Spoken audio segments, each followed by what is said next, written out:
La palabra memoria a menudo evoca la idea de pasado, algo acabado. Sin embargo, los trabajos de la memoria nos sugieren otro modo de pensarla. La memoria como una construcción de exconstrucción en donde no hay nada dado ni menos acabado. Se trata de un entramado que se teje y desteje constantemente, desde la tarea en que la memoria, la historia y la subjetividad se constituyen mutuamente. La subjetividad se ancla en la memoria generalmente colectiva, encuentros y desencuentros, y es entre estos dos aspectos de la memoria que se forjan sujetos e identidades diversos. La memoria es una trama de eterno presente. Se teje, se desbroza en tres momentos: rememoración del pasado, la tarea del presente, la proyección hacia el futuro. La temporalidad de estas tres dimensiones se vincula a aquello que es esencial a la condición humana. La tarea de pensar, que no es otra cosa que el trabajo de construir, reconstruir, resignificar, a fin de proyectar un mundo con otros y para otros. En esta tarea de pensar habitan preguntas, se resignifican recuerdos, se constituyen esperanzas y anhelos en las que se bordan esas tres dimensiones de las que hablamos: rememoración, tarea y proyección. En esta triple dimensión se abre la condición humana y en ello radica lo vivo de la memoria. Esta no es solo recuerdo melancólico, sino y por sobre todo es un proceso viviente. Vida que solo es significativa si está anclada en una tarea, en un quehacer ligado al presente con vistas al futuro. Así, yo diría que la gran tarea de la memoria es la del pensar situado como ejercicio de libertad, como trabajo de diversas subjetividades y diversos colectivos esenciales que tienen como fin principal la condición humana. Esta tarea no puede ser llevada de manera abstracta. Elementos como el dolor, el amor, la muerte se encarnan en la subjetividad. Las tareas son emprendidas por sujetos pensantes, amantes, sufrientes, que habitan un lugar. Así, cuando rememoramos a los nuestros, estamos recordando a seres vivos y activos, cuya presencia constantemente nos devuelve un pasado que posibilita un hacernos hacia el futuro, seres que tenían un proyecto de vida. Y si del pasado se trata, los trabajos de la memoria nos devuelven fragmentos de lo ocurrido, nos advierten de cómo se construyeron y se construyen estrategias políticas destinadas a desestructurar lazos sociales, redes sanitarias, organizaciones sociales, estructuras educativas, organizaciones sindicales, organizaciones solidarias, pero también nos informan acerca de que esto no fue obra de la maldad de algunos, sino que de estrategias políticas deliberadas que incluyeron complicidades, silencios, temores más o menos conscientes que las sustentaron. Pero además también nos muestran de manera sorprendente que nuestra memoria ha sido construida sobre la hipótesis de que en 1973 no hubo más alternativa porque había que salvar al país y se creó, por lo tanto, a partir del mismo 11 de septiembre, una memoria de salvación, lo que sin duda es una verdad construida para justificar un acto tan deleznable. La memoria constituye una práctica social que requiere de materiales, de instrumentos y de soportes, de acciones públicas, ceremonias, libros, films, monumentos, lugares y también de actores, iniciativas, tiempo, recursos, de archivos documentales y orales. En Chile sucedieron hechos que fueron reconocidos y están consignados en sendos informes, RETIC y Vales 1 y 2, De esto podemos deducir que hay en Chile 1.100 detenidos desaparecidos, 2.116 ejecutados políticos, 38.256 sobrevivientes de la prisión política y la tortura, 1.132 recintos de detención informados. Pero más allá de estos números, tenemos que decir que esta es una verdad que tampoco es total, no es porque los trabajos de la memoria aún se están realizando y hay mucho por descubrir. En cuanto a los trabajos de la memoria, hay que consignar que en la antigüedad griega, Mnemosyne, divinidad de la memoria, ocupaba un lugar central en el pensamiento filosófico. Con Maurice Halbach llegó a la sociología, a una sociología de la memoria entre los años 1925 y 1945, quien distinguió memoria histórica, que sería una memoria prestada, aprendida, escrita, pragmática, larga y unificada, y la memoria colectiva, que por el contrario sería una memoria producida, vivida, oral, normativa, corta y plural.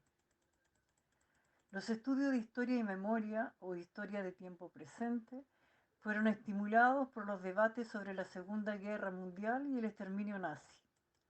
A partir de entonces, la historia y las ciencias sociales establecieron vínculos cada vez más estrechos en términos de método y objeto de estudio. También, a partir de la Segunda Guerra Mundial, se intensificó en Estados Unidos el empleo de los testimonios orales en investigaciones históricas. En términos académicos, la historia oral nace en 1948 con la creación de la Oficina de Historia Oral en la Universidad de Columbia. No obstante, la noción de memoria, como la entendemos en la actualidad, comenzó a emerger principalmente en los estudios históricos entre los años 70 y 80 con investigadores como Pierre Nora en Francia, Joseph Yerushalmi en Estados Unidos, Jan Assmann en Alemania. Ellos establecieron una separación entre historia y memoria, distinción que se hizo normativa o convencional. Hoy podemos afirmar que la noción se extendió no solo al resto de las ciencias sociales, sino que sus usos se desplazan entre lo académico y lo banal, lo estético y lo burocrático. Políticas, trabajos y luchas por la memoria.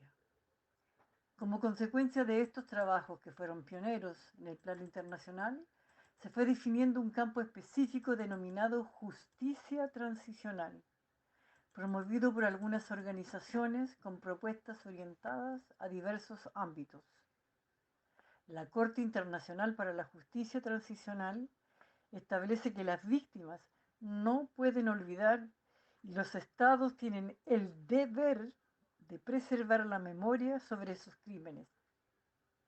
La Organización de Naciones Unidas, por su parte, afirma que tanto las víctimas de esas violaciones como sus familias tienen derecho a una reparación y reconoce que las conmemoraciones y homenajes son una forma válida de reparación. Esto se refleja en Chile en la creación de comisiones investigadoras, al igual que en otros países, con políticas de reparación a víctimas, políticas judiciales y de rememoración, como memoriales, monumentos, museos y otras marcas territoriales. Ahora, la problemática que supone el deber de memoria es compleja porque la construcción social de la memoria implica una disputa permanente entre recuerdos individuales, diferentes e incluso antagónicos, porque digámoslo claro y fuerte, la memoria es un constante campo de batallas. Por lo tanto, no podemos hablar de una memoria colectiva unificada, así como tampoco de memorias verdaderas o falsas, sino más bien de memorias hegemónicas o memorias fuertes que se oponen a memorias débiles, subterráneas, escondidas. La visibilidad de una memoria depende de la fuerza de quienes las portan y las construyen. Los archivos, los documentos, la recolección de testimonios en archivos de historia oral, producciones culturales, cine, fotografía, las fechas de conmemoración, materialidades y virtualidades de todo tipo que proliferan por el mundo. Por un lado, se trata del reconocimiento estatal de los sufrimientos y el resarcimiento simbólico de las víctimas. Por el otro, hay una intencionalidad pedagógica de transmisión hacia las generaciones futuras. Pero, ¿por qué hablar de trabajos de la memoria? El trabajo como rasgo distintivo de la condición humana pone a la persona y a la sociedad en un lugar activo y productivo. Uno es agente de transformación y en ese proceso se transforma a sí mismo y al mundo. En cuanto a la actividad, esta agrega valor. Bueno, hemos dicho que las memorias son colectivas y de diferentes tipos. La memoria colectiva es la que se mantiene mediante la comunicación. Ella es permisible que el significado de los acontecimientos pasados permanezca, y es que no se transmite el hecho en sí, ni la hazaña, sino el significado de ciertos eventos, lo que para un grupo, colectividad o sociedad está representado. La memoria colectiva es múltiple, por eso se habla más bien en plural de memorias colectivas, puesto que las interpretaciones dependerán de los grupos o colectividades que hayan vivenciado o significado tales sucesos. Las memorias simbólicas son políticas de reconocimiento y están en el campo de las conmemoraciones en monumentos, museos, memoriales, obras de teatro, en las artes plásticas.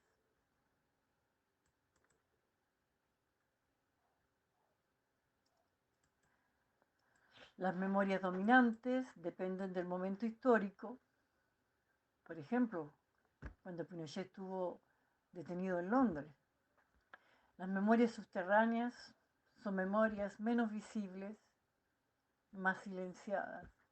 Las memorias literales es recordar por recordar, la sacralización de la memoria versus su banalización, podríamos decir.